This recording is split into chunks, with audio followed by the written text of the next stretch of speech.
You are listening to KC Sports Network, proudly presented by Emprise Bank, your partner in possible. Welcome, everyone, to the Border War podcast on Kansas City Sports Network. We're presented, as always, by our sponsor, 360 Vodka. My name is Jarrett Sutton. I'm joined, as always, by my partner, Jeff Hawkins. And Jeff, what's up? Kind of an uneventful game to break down this week. It's always great to have the Border War back. Game got pretty ugly. At times, Mizzou got it somewhat close to maybe getting to single digits, but never happened, and ends up being an ugly blowout and a great win for Kansas on the road, hostile environment. But, just initial thoughts on the Border War, having it back, first time back in Columbia. Yeah. And just what you saw on Saturday. Hey, one thing, sellout crowd. Yeah, absolutely. So sellout crowd, crazy environment. Just to see that, the fans have a chance to go crazy. On the Missouri side, didn't turn out the way it wanted to turn out, but there's also some good pieces too.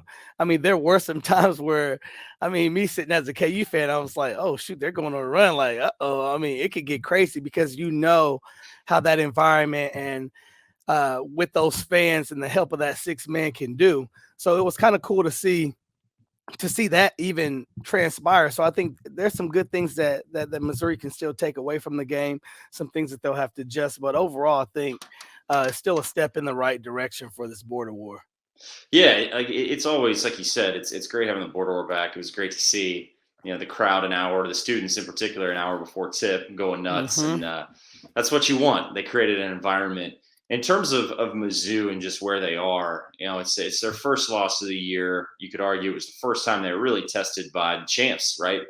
Kansas. I thought Kansas played really well. I thought Kansas' game plan was really flawless, honestly. And I thought, Missouri tried to play their way in terms of the brand that they want to play, right? Fast pace, apply pressure, a lot of quick shots, and defensive transition was a problem. And you saw it.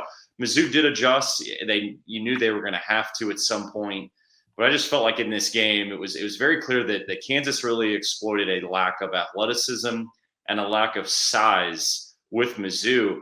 And I was pretty surprised I was curious how Kansas was going to handle playing small. They established KJ Adams early, 4 out, 1 in, and then I thought Kansas just pushed the ball right down Mizzou's throats, exactly how Mizzou wants to play. Kansas said, we'll go step for step with you. And really in that first half was ultra aggressive going to the rim. Grady Dick was great. Jalen Wilson was great. DeJuan was great. Kevin McCullough hit big shots. Those 4 guys we talked about last week, those 4 guys played at a high level, and a big reason why Kansas played so well. Yeah, and they did. They played at a high level, and that's kind of what you can expect from some of those guys. But again, there's some things that Missouri's definitely going to have to tune up, and they will tune up. And I think one of the things that they'll take from is, you just played a team that's really in a contention for another national title. So what are you going to take from that? Those 67 points that you accumulated, what can you take from that? And then, that gap between how they outscored you, what can you change defensively? I think Dennis Gates is going to be locked in from that. There were some guys that, just didn't get some of their numbers the way they did. Kobe Brown didn't really have a great game, but then you kind of look at some of the other starters. It's still balanced scoring. So there's still some things that they can do to make some adjustments. And I'm sure Gates will do that. Yep. You mentioned Kobe Brown, kind of beat me to it. This is a game. Kobe Brown started the game, had a great spin, reverse layup finish, and you thought, if he has a great day, he had 27 against SEMO, so you thought, man, this guy might be hitting stride going into the KU game where he's back to being really productive and having those dominant performances. But again, Kansas to SEMO, 2 totally different Bears, 2 totally different competition levels. And I just felt like Kansas did do a great job on Kobe, but Kobe just really couldn't get going. And Mizzou's bench didn't give him much of anything, which was another piece of this game. And we talked about the depth being and I didn't think Missouri had anything from the bench. And look, Isaiah Mosley didn't play. And that was another factor that we talked about going into this game. He's such a creative scorer. didn't play in this game, and there's a lot of conversation around why he's not playing. There's a lot of factors I think that are going into it. But to your point, you look at some positives to take away. I think the biggest thing for Mizzou right now is let's take the defensive side of the ball. They've been able to put pressure, force turnovers, get steals against some teams that are low caliber competition. They tried to play that way, and it's very clear that you go up against a team like Kansas, and they got Arkansas, they got Illinois, they got UCF, they got Kentucky coming. They're going to have to change and adjust in terms of there's a conversation to be had of you want to play your brand. There's also the conversation of playing to your matchup and playing to your strengths and having a different game plan going into these games. That to me is what I'm really interested to see what Coach Gates and his staff does from here, because I think this was their, not to make any excuses, but I think Mizzou, this was their first real test of, hey, we're playing the way we always play, and it's not working. How are we going to change? How are we going to adjust? They had 21 turnovers to 8 assists. Usually Mizzou's had 21 assists and 8 turnovers. So a lot of factors I think that Mizzou's really going to have to identify.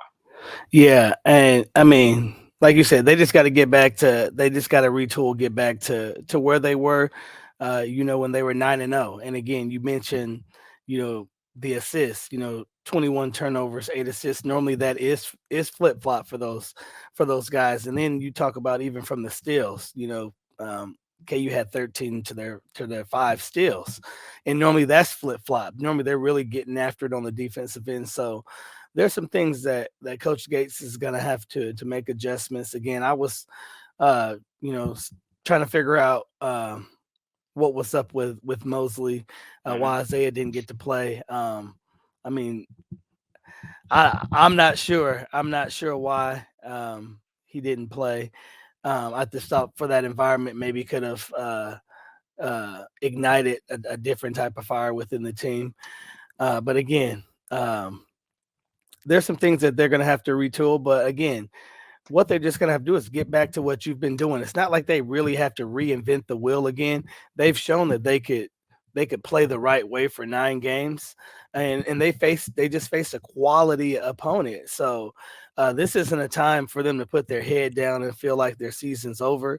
It's just a time that you take that on the chin and you man up and you come to the next practice ready to work and ready to get better.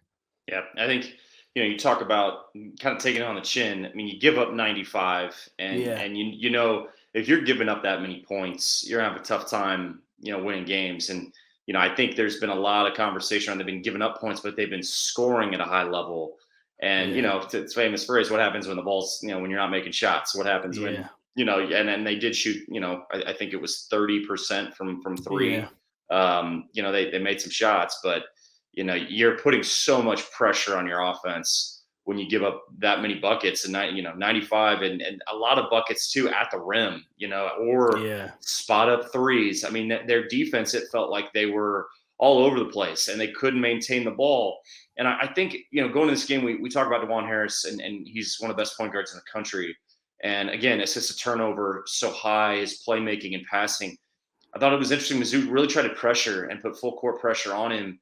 And give DeJuan Harris credit, he just carved it up and was ready for that. And you talk about game plan. Bill Self had a week to prepare. I thought Kansas was absolutely flawless in how they executed their game plan, and it was almost like they knew exactly what Missouri was going to throw at them. And that's where Missouri can adjust. I think we talked, on the defensive side of the ball. Is it zone? Is it running 2 3s and 1 3 1s? And how are you going to incorporate, how you guard in the half court? You can apply pressure. I know that's what they want to do, but if you're going to apply pressure, you got to find a way to protect the rim and get back in defensive transition. Offensive side of the ball too. This is a team that likes to shoot threes and they value 3-point shooting, and that's great. If you're going to shoot quick shots, you better have an opportunity to get back on defense and defensive transition. I think teams really are going to scout and identify how you can get easy buckets, taking missed shots and applying that on a break to beat Missouri down the floor. So it's not just the defense, it's the offense that ties into this of being, executing more in the half court, both sides of the ball. I know they want to play fast. and play with tempo. But as you know, you got to control the half court. Got to manage it at times the clock. And I know you want to have more possessions, but at some point there's got to be a line there of executing the half court, running sets, getting your Kobe Brown a touch. Is it Isaiah? Is it Demoy Hodge? Understanding running a set, getting a good shot. Yeah. That way you're able to maybe set your defense a little bit more. So those are adjustments that are going to be talked about a lot, I think, from this staff moving forward. Yeah, you mentioned great points, and this is a learning experience. Still early in the season, and that's adjustment that coaches always have to figure out what they're making. But when you do, like you mentioned, when you want to play fast, I think there's just a couple things that you have to be able to do, especially if you're not hitting shots. Then you have to be able to fall back and be able to run that set and be able to execute when you run that set, because when you're not hitting shots and you can't run your sets and you're not getting back, that keyword getting back on defense, because those threes have long rebounds when you shoot threes. So it's going to have guys being able to get out the break and run. So you got to be able to make sure you're sprinting, getting back. And then again, defend it in the half court. I think that's a big thing that has to be cleaned up as well too. And I mean, for me, it's ball pressure. It's just real simple. I mean, this ball pressure, help, and rotate. I mean, you got to be you got to be ready to do all three of those things. And some coaches may have you denied depending on the coach, but guys you got to be able to pressure the ball. You got to be in good help in case a teammate falls down. And then you got to be ready to rotate. And the teams that can do a great job of that normally can find their way throughout the season. I think as we transition, I wanted to get your thoughts on this, because if you look for and look, Missouri, it gets blown out, loses almost by 30. But I think when you look at the moments of the game that I think are somewhat positive for Missouri was in the second half, they showed some fight and made a little bit of a run. Yeah. They got it to, I think it was 14. It might have been 12. And I'll take that. I'll take it. You look at the game in Lawrence last year, there just really was no fight back. I mean, it was pretty much a blowout from start to finish. This game, it was a blowout. So let's take it for what it is. But if you actually, it's a different blowout. It was a little bit of some moments there where you thought, okay, Missouri's changed their defense. They've got some stops. They're building some confidence. The crowd got into it. But look, when you play against elite teams, you got to stay consistent. You can't play in spurts. You can't have those bad habits where what built you a lead or what built you a run and what built you momentum. If you step away from what got you that momentum, you're going to take that step right back. And I just felt like there was some times where they start to see the ball go through the rim and then they stop defending and then they stop communicating on defense. And man, that 14 to 12 point deficit went right back to 25, and those are the things they got to get away from. Learning experience. I still think Demoy Hodge and Noah Carter had some good moments in this game. If we're taking away individual performances, Demoy Hodge is going to be one of the most important pieces of this team in terms of shot making, defending, and then Noah Carter. A little bit inconsistent in this game, but if Missouri's going to play and how they're establishing Kobe Brown on the block, if they're doing that high-low action, Noah Carter's got to be able to make shots and do things away from the rim. Vice versa with Kobe. They got to feel each other in terms of, hey, if Noah beats Kobe down the floor, he's posting up, Kobe can play on the perimeter. I felt like there was some miscommunication, and Kansas's defense was great, but those things Missouri has not seen yet against an elite defense. They had to face that, and I just thought they made some runs there where you thought, okay, I like what we're seeing. They're learning, they're fighting back, they're figuring out some things in game. And again, we're talking about long term when they get into league play. How are they going to respond in moments where they're going to face adversity like they faced against Kansas? So there's little things to take away from that. Yeah, and you mentioned it earlier. I think, and for Missouri fans and just fans of basketball, they're going to be interested to see how Coach Gates, the adjustments that he makes moving forward with this team, and how they bounce back from this. I think this is one of the unique things in coaching is when you have a game like this, and again, it is a blowout, but it's not to me, it's not really as much as a blowout because there were some moments that Tigers, like you said, show really, really great upside. Again, especially with Carter. I just love Carter's energy. I think he's gonna find a way to continue to just spread energy throughout the team. And I thought Nick Honor really did. Honor did a really good job down the stretch as well too. In the second half. So I think Aiden Shaw didn't have a great night.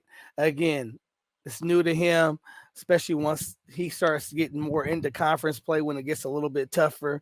Some of these other guys are going to grow. Even the guys that came over from Cleveland State, those guys are going to grow as well too. But I think it's a lot of upside that they can still take from this loss. It's early in the season. You're playing the defending national champs at your house, sellout crowd. I mean, there's a lot of things that you can take from a positive from this. I think there's more positive than there is negative that Missouri fans, Coach Gates, and the players should be able to take away from this game. Yeah, and I look at their schedule and just what's ahead, and we talked about this last week. They go from Kansas, they get UCF. UCF's a good team, and it's on the road. This is UCF team. It's going to be even more of a challenge than Wichita State was. So let's see how they bounce back on the road. Saturday early game, 11 o'clock local tip. But then after that, they got Illinois in the bragging rights. Illinois is a very, very good team, one of the best teams in the Big Ten. Obviously just beat Texas when they were ranked second. But you look at, they got Kentucky down the road, and they got Arkansas. They got some big games coming. And I think, look, you look at the box score, and Missouri, the defense of Kansas really gave them problems. The 21 turnovers, only 8 assists. I thought Missouri really struggled to move the ball. I think they struggled to create. They missed free throws. They missed 8 free throws. So you can't leave points out there, especially when you're not shooting the ball that well. 40% from the field, not great. So the finishing too.